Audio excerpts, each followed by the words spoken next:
Okay, good morning, everyone, once again, formally for our final session on the China threat. We will start off with our first presenter, Ms. Pius, representing group number 1, I believe. Yes. So, Ms. Pius, please go ahead. You may start. Can you hear me? Yes, loud and clear. Okay. Okay, once again, good morning, Ms. Sayagira and everyone. I will be presenting on behalf of Group 1, and before I answer our question for this week, I'd like to make a statement according to our reading for this week on the article by Dr. Dengua Zheng in 2022 titled China's Influence and Local Perceptions, the Case of Pacific Islands Countries, page 2. So China is recognized as a significant present power, and its strength primarily comes from its economic power and its ability to offer opportunities for cooperation to other countries in terms of trade, in terms of aid, trade, and investment. Therefore, Beijing's or China's grand strategy under its foreign policy places significant emphasis on both economics and politics in its international relations with partnering countries. Okay, so how does this statement relate to our question? Our question for this week is, what distinction does Zheng make between Zhenging Zihe and Yizing Kozheng? Sorry if I didn't pronounce it correctly. So according to our understanding of the two concepts, that is, they are both part of Beijing's grand strategy.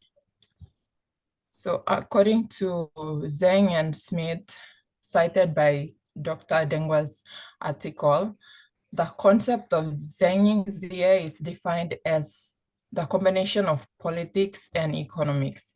It suggests an integration of politics and economic factors, indicating that they are closely integrated or intertwined.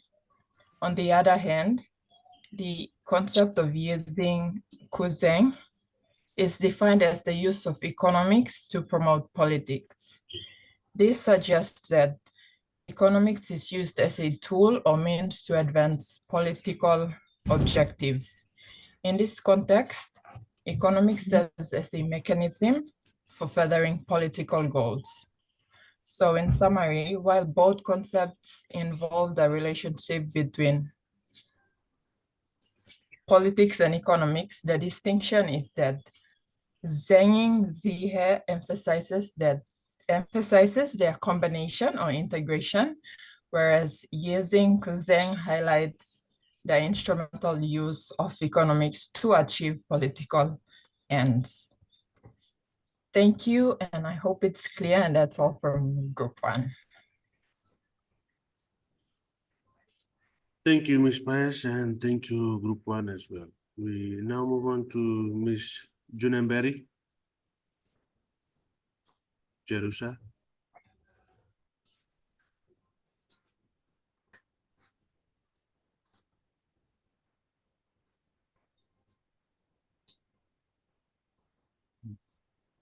Once again, thank you, Ms. Pius, and we now move on to Ms. Junenberry.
Sorry, Jerusa went out of the meeting room and now she's back in the meeting room. Sorry for the delay.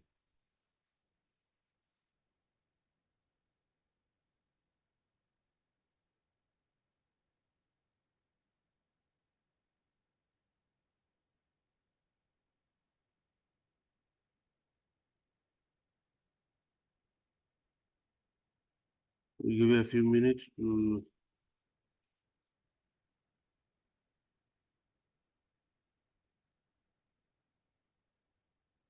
still connecting.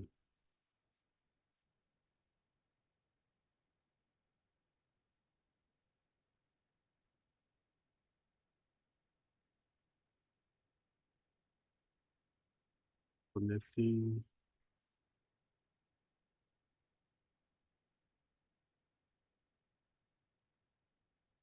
She's out. Christina, if you're ready, can you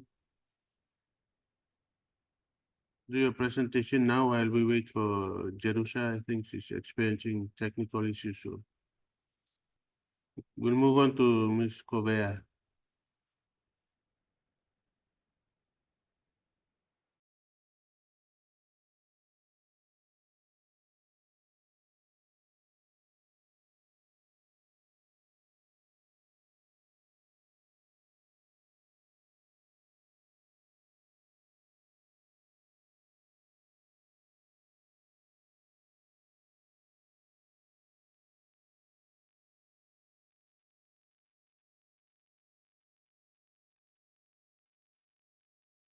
Can you guys hear me?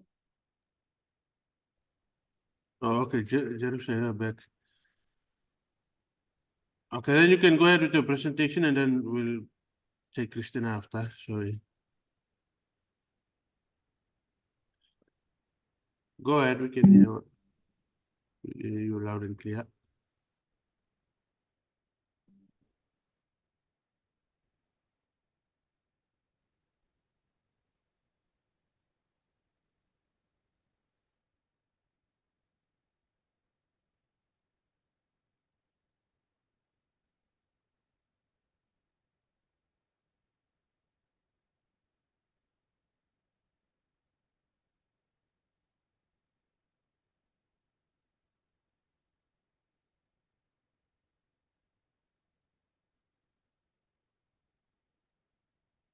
Jerusha, I think there's an issue with your audio. Your microphone is not working. Sorry.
Maybe do troubleshooting on your microphone.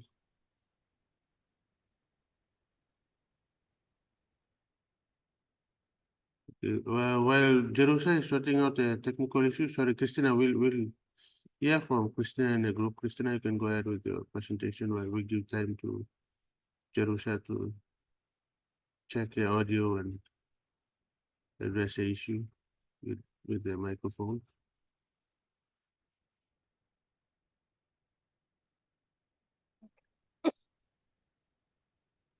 Can you guys hear me? Yes, yes, loud and clear. Thank you. Okay. Hi, everyone. Good morning, Mr. Yegiora and everyone else. Hope you're having a good morning. So, on behalf of Group 6, I'll be responding and presenting to you all our response for question 6, which reads, what are the reasons cited by the majority of NGOs from Fiji, Papua New Guinea, and Tonga in Zhang's research for their lack of support for the Belt and Road Initiative in their respective countries? So there are many reasons regarding the lack of support for the Belt and Road Initiative from NGOs in Fiji, Papua New Guinea, and Tonga, as stated by Zhang, 2022. However,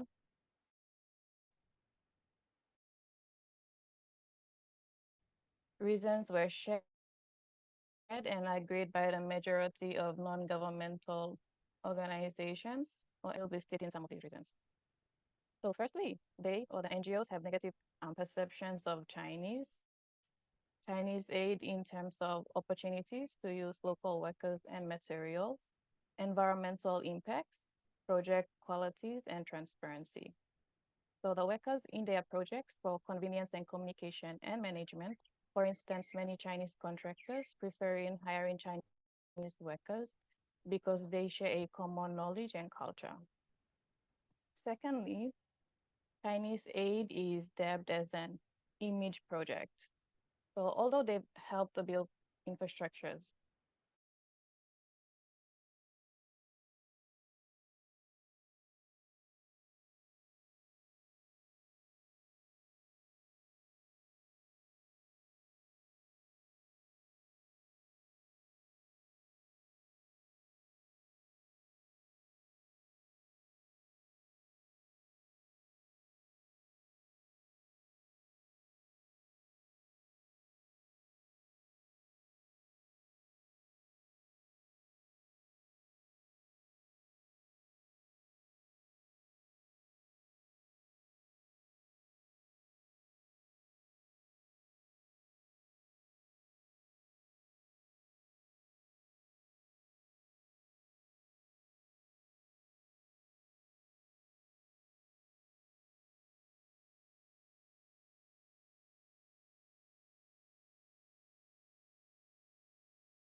Oh, okay. Christina is out of the having technical issues as well, huh?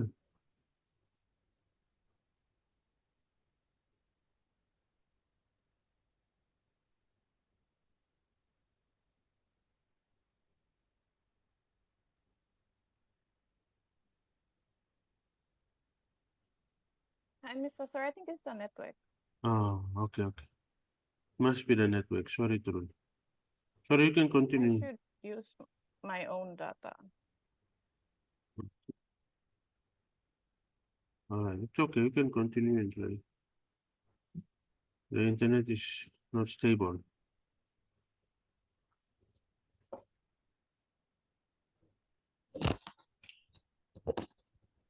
So should I start over again? It's up to you. If you want to start again, you can start again or just continue from where you left. You have your script there. Okay. I'll start over again since I don't All know where right. I left everyone on. Oh, Yeah. Okay, thank you. Okay, so as per our question, there are many reasons regarding the lack of support for the Belt and Road Initiative from NGOs in Fiji, Papua New Guinea, and Tonga, as stated by Zhang 2022. However, reasons were shared and agreed by the majority of non-governmental organizations, NGOs in these Pacific Island countries. Therefore, I will be stating a few of these reasons. Firstly, they or the NGOs have a negative perception of Chinese aid in terms of opportunities to use local workers and materials, environmental impacts, project qualities, and transparency. The reason being that they or the NGOs believe that Chinese contractors tend to use Chinese workers in their project for the convenience of communication and management. For instance, Many Chinese contractors prefer Chinese workers because they share a common language and culture. Secondly, Chinese aid is dubbed as an image project, although they've helped build infrastructures. Thirdly, the majority of Pacific NGOs perceive Chinese aid in terms of opportunity to exploit the use of local workers and materials, environmental impact, project quality, and transparency. Last but not the least, Chinese aid projects can easily have quality issues. And therefore, in recommendation to the Pacific NGOs, it is recommended that Pacific NGOs should make awareness on their roles and objectives towards contributing and developing their communities to help people so that people would not perceive them or the that's the same as the government who receives Chinese aid without looking at well-being of their people. There has been understanding that NGOs and the people in order to achieve some form of peace and justice for us in the three Pacific Island countries, namely PNG, Fiji, and Tonga's reaction to negative connotation, as they see Chinese aid as a risk changing their societies. With that, that's the thing. Thank you. Thank you very much, Ms. Covea, and as well as Ms. Paez for sharing with us information relating to your question. We now move back to Jerusha. Jerusha, please. The floor is yours. Okay, morning everyone. Can you guys hear me now? Morning, yes. Thank you. For this session, I will be representing Group 3 and give a response to our given question, which is, what was the reason behind the majority of Pacific scholars expressing positive views about Chinese retailers in the neighborhoods, as noted by Zhang? Firstly, before I go on to my presentation, let me define some of the key terms in the question. Number one, positive views. According to Collins Dictionary, it means favorable opinions or perceptions of someone on something. Two, Chinese retailers. Chinese retailers refers to businesses that are owned and operated by individuals or companies of Chinese origin. Now back to the question. In Zhang's article titled China's Influence and Local Perceptions, the Case of Pacific Island Countries, pages 580 to 582, there were several reasons Pacific scholars tend to view Chinese retailers positively in their neighborhoods. Firstly, these retailers offer affordable goods, making it easier for residents to access necessities without straining their budgets. This accessibility contributes to a better quality of life for many individuals and families within the Pacific community.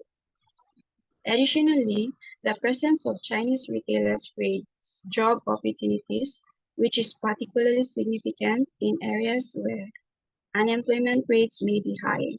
A classic example would be seen in Chinese-owned construction companies in PNG, such as China Railway Group and China Harbour Engineering Company, which have employed local workers for infrastructure projects. By hiring local residents, these businesses not only provide a source of income, but also contribute to the overall economic stability of the neighborhood. Furthermore, Chinese retailers often demonstrate a commitment to community involvement by sponsoring events, supporting local initiatives, and even contributing to charitable causes. For instance, restaurants like Tropicana Pizza and Number One Cafe often host fundraisers for schools or charities. This active engagement creates a sense of belonging and unity among residents, strengthening social bonds and enhancing the overall well-being of the neighborhood. In essence, Pacific scholars appreciate the positive impact that Chinese retailers have on both the economic and social aspects of their communities, which is why they express favorable view towards them. Thank you, and that is all from Group 3. Thank you, Group 3 and Ms. Junembari. We will now listen to Ms. Mota, Daniela Mota, will be our next presenter representing group number 4.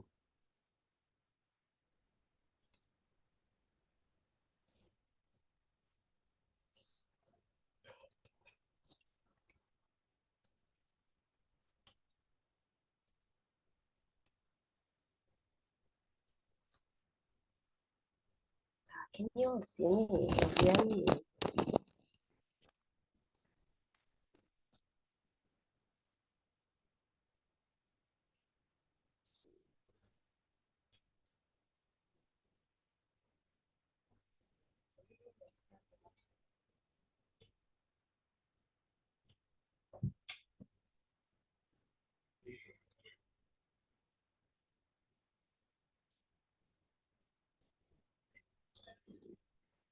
Good morning, everyone, once again. I will be presenting on behalf of Group 4.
Sorry for the delay. Okay.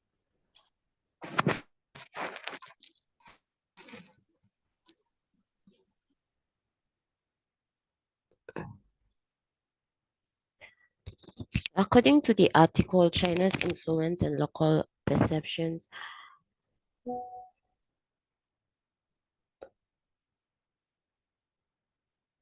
No,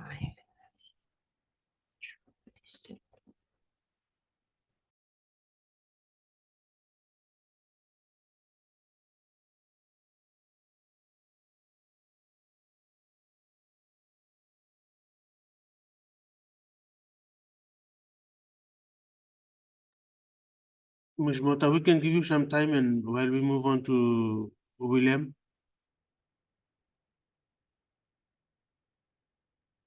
You can present after William if you need more time.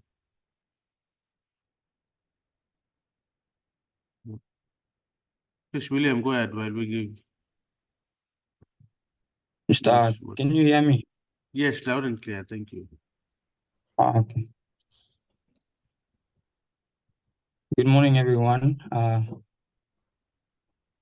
be presenting on behalf of Group 2. In answer to the question, what concerns regarding Belt and Road Initiative have Pacific scholars expressed, according to Zheng? Now, to answer our question, according to Zheng, there is less number of Pacific Island scholars on the China affairs. Therefore, with 76% in support to the BRI and 63% expressed concern about the initiative, this results in local perceptions of China in the Pacific. So what are some concerns have the Pacific scholars expressed regarding the Belt and Road Initiative? According to Zheng, there are a number of concerns raised by the Pacific scholars. We have listed 3 here. So the first one is ambiguity in a sense of the lack of clarity about the BRI's intentions and implications for the Pacific region. Number two, threat of debt threat. Some Pacific scholars have identified a range of BRI's risk in the debt threat, diplomacy, and the erosion of Pacific Islands sovereignty. And lastly, socio-economic and political environment. Another scholar poses a question, questioning the BRI's ability to local socio-economic and political environments, which leads to lack of transparency and corruption. And these are the concerns that were raised by Pacific scholars regarding the BRI, according to Zhang. Thank you. Thank you, William and group number two. Now let's listen to Teddy. Teddy has been waiting patiently, so Mr. Thomas, let's listen to what you have to say.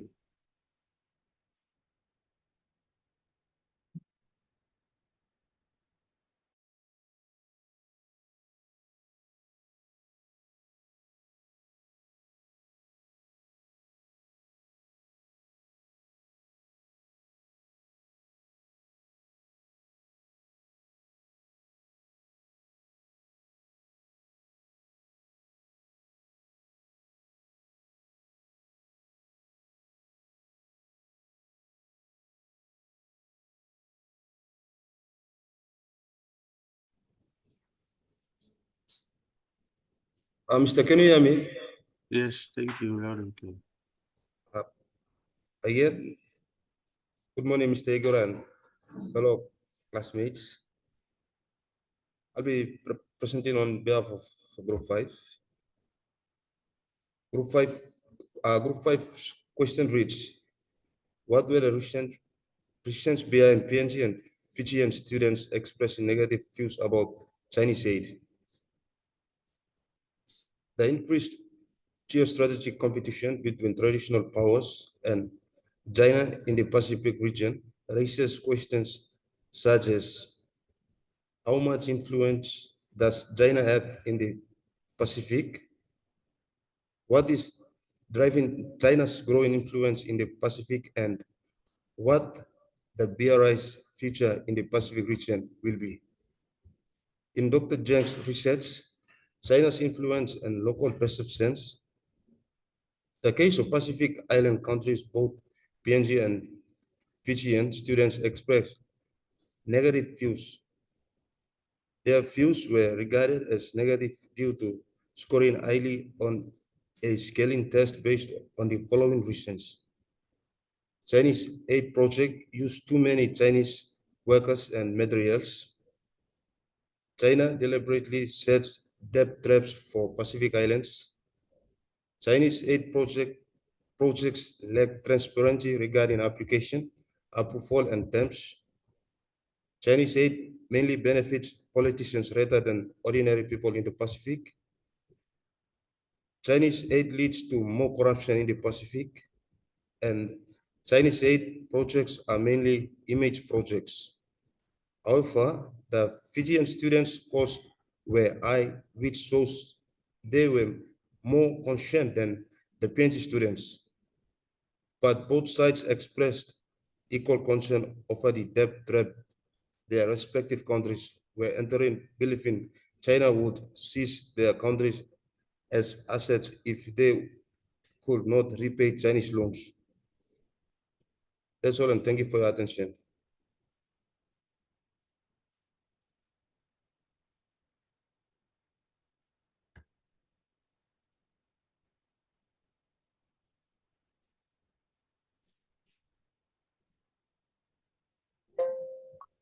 Thank you, Terry and your group. Once again, a reminder to all of you, if you have any questions or comments for our 5 presenters so far, you can access our discussion forum for this week and share your comments and your questions.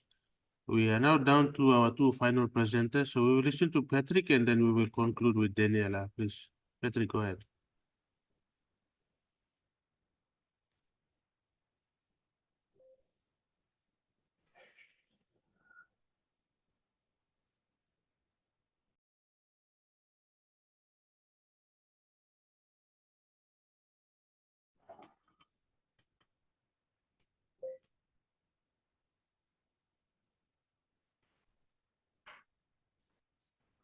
Good morning, everyone. Can Morning, you all hear Patrick. me? Yes, yes, thank you. Good morning.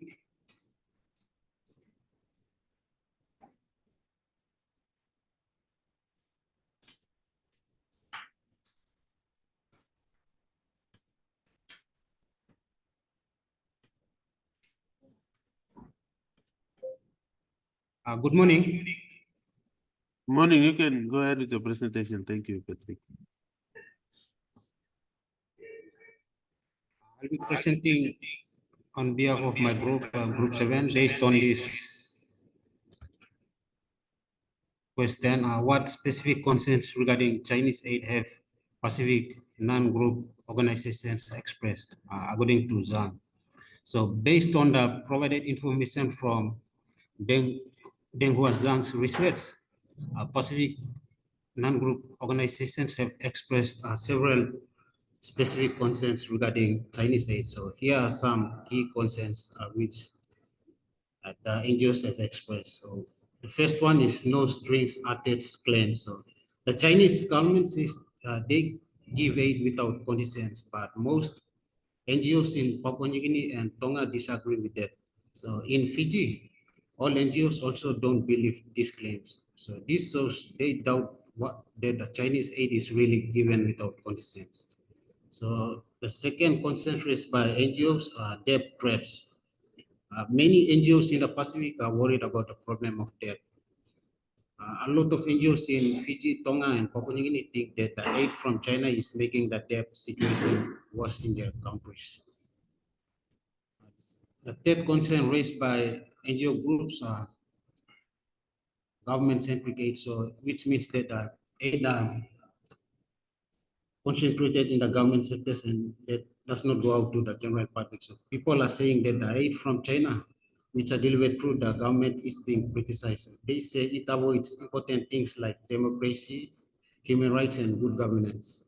So NGO groups are worried that this Chinese aid mostly might help the governments getting it and that will not benefit the general public.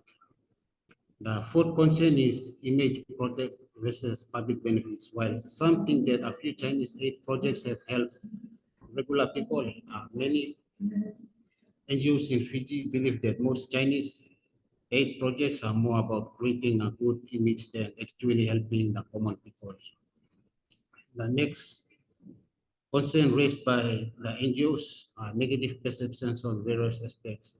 So NGOs in the Pacific have had bad opinions about Chinese aid. They don't like how it affects local jobs, or the materials used are mostly ordered in China and not using local materials. So this can have an impact on the environment and the livelihood of the people. So the quality of projects and how clear and open the process is being discussed by many people. The next concern is the use of Chinese workers. So NGOs think that Chinese builders usually hire workers from China only because it's easier for communication and management. But these worries have make NGOs think that fewer jobs will be given to local people. The next concern by NGOs is the environmental impact. So the NGOs in the Pacific are worried about how Chinese projects affect the environment. They point to specific examples where Chinese companies didn't follow the rules about taking care of the environment. These are some concerns which Zhang has find when he made his research. So to end my presentation, NGO groups in the Pacific region have different complicated views about the aid they receive from China. They are worried about how the aid is managed, or how it will impact the environment, and how it affects their societies and economies. This concern shows that the way China provides aid in the Pacific involves many different aspects that are not easy to undertake or evaluate. Thank you, and that's the end of my presentation. Thank you, Patrick and Group 7. So if you have any questions or comments for Patrick, you can share in our discussion forum for this week. Yeah, so it's a really big question now. Why do Chinese projects and Chinese major companies who are building roads and bridges, employing more Chinese? Also, the Ramu Nico company. Many of you participated in our survey, and you also said it was a concern that China has recruited a lot of Chinese. So it's a major research question. Why is China recruiting a lot of Chinese people to work in Chinese companies doing projects in the country? Is it because of the work ethics? They are more dedicated and committed and hardworking compared to Papua New Guineans, or are they more easy to talk to? I don't know. That's something that we need to find out. Sorry, Ms. Mota, go ahead. Ms. Mota will conclude our presentation for today. Thank you for waiting. Can you all hear me? Yes, loud and clear. Good morning, everyone. Once again, I will be presenting on behalf of Group 4. So, according to the article, China's Influence and Local Perceptions, the case of Pacific Island countries by Dr. Zhang, pardon me. Pacific University students were interviewed regarding their views on the Belt and Road Initiative in Asia Pacific. It was reported in the article that 64% of the PNG students supported the Belt and Road Initiative. Our question is, why do you believe that 64% of PNG students supported the Belt and Road Initiative as reported by Zhang? As mentioned in the article, 64% of these students supported the Belt and Road Initiative in PNG and across the Pacific because of the benefits to PNG's development and the need to improve infrastructure. Now, apart from the many infrastructure projects such as roads and airports, BRI also brought other benefits as well to the locals, such as helping to build schools and hospitals. Thank you very much. This is the end of my presentation. All right, thank you, Janela. So that brings us to the end of our presentation for today. We have 7 minutes remaining before it's 9 o'clock. If you have any questions or comments for me, I now open the floor. But if you have questions and comments for our 7 presenters, you can share in our discussion forum for this week.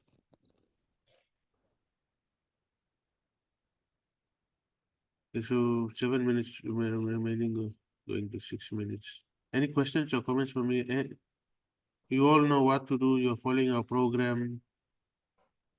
Next week, we have the submission of your first review, policy review on Friday.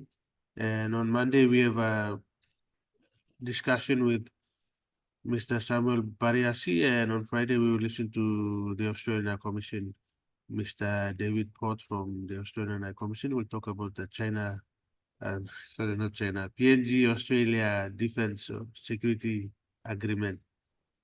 If you have any questions for him, you can write it down now and then you can ask next week. And Mr. Bariasi will talk about his experience as a journalist working for Post Korea.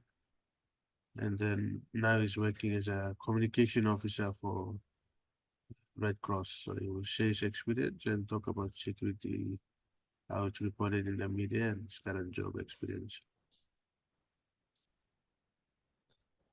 So that's the lineup for next week. And then on Friday, you have your submission for the first policy review.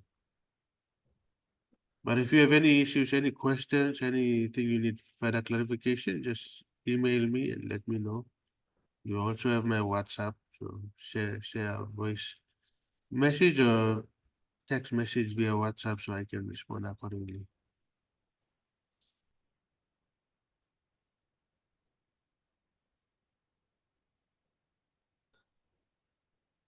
If there are no questions or comments, then I'll let you go.